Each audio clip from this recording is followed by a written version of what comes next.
Back blitz coming. Lets it go. Diving catch for the touchdown. LaJohntay Wester. First 6 of the night for Colorado.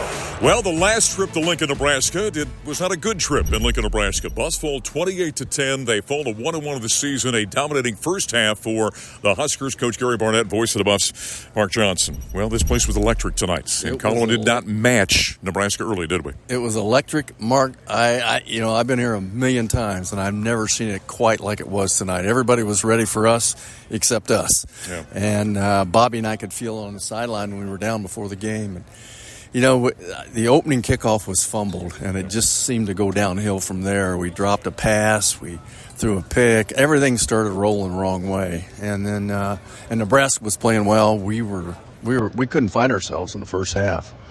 And then finally in the second half, I think that defense made some adjustments. Offense played much better. When you look at the stats, it wasn't awful, but we didn't match the energy that was in this building, and Nebraska was ready for us. They had a good plan, and I'm afraid we're going to see this plan again by some other teams as the year goes on. But, just a tough day for the Buffs, and I don't know if we're going to play in another environment or atmosphere like this, but they got to learn to play in this stuff. I'll say this to you, and you know this better than I do. You can't be a one-dimensional football team. Now, we ended up on the plus side rushing, 16, 17 yards when it was all said and done. But you put so much pressure on Shedeur Sanders to have to throw the football all the time. It's hard to say 16 or 17 yards is positive yardage. No, you can't do it. I mean, you can't play the game that way. You can't call plays. How many times were we in an empty backfield with no backs? I mean, it was one-dimensional most of the game because we could not – one, we couldn't protect, but the best way for us to protect was probably an empty. And, we couldn't protect our quarterback, and he was scrambling for his life from the very first play. What do you think we see from this defense? It's 2 games in a row, second half better than the first half. Robert Livingston making some adjustments. What are we seeing from this defense, do you think? Well, what I've seen is we're playing a lot of guys. And we're developing depth in the secondary. I mean, we played without Shiloh most of the game. We played without Silman Craig last week. And so we played with Hillgreen this week at the linebacker spot. Played pretty well. I see depth starting to develop. And both the first 2 games, we made good adjustments at halftime and really held both opponents well. But right now, that's what I'm seeing. I see some depth being developed. Lastly here, you can't let one loss become 2. Big game next week at Fort Collins. Huge game in Fort Collins, and I don't know if our guys know how big a game this really is. And so it's a bigger game to them than it is to us traditionally. But this has got to be turned. I mean, we have to make this a game because this is a must-win for us. Well, Bobby was on the sidelines for us. All right, quarterback, Shedeur Sanders, under duress all night long, and he continued to battle out there, didn't he?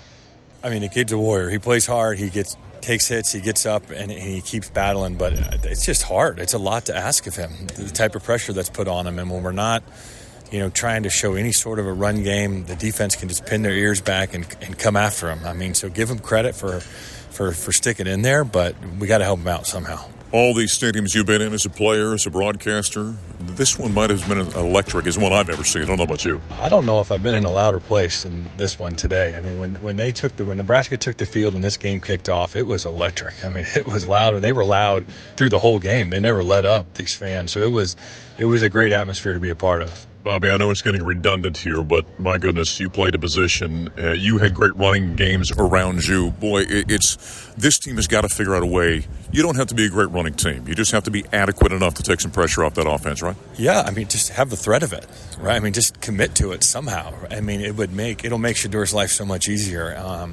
There's not a lot of quarterbacks that have been overly successful winning without a running game. I mean, it's what football is. So we got to find a way to get to it somehow. When it was all said and done, Travis Hunter was electric on the defensive side. He played an enormous amount of snaps, had 110 yards receiving. In a ball game like this, it kind of shocked me at the end of the ball game. I looked down and said, geez, he had over 100 yards again.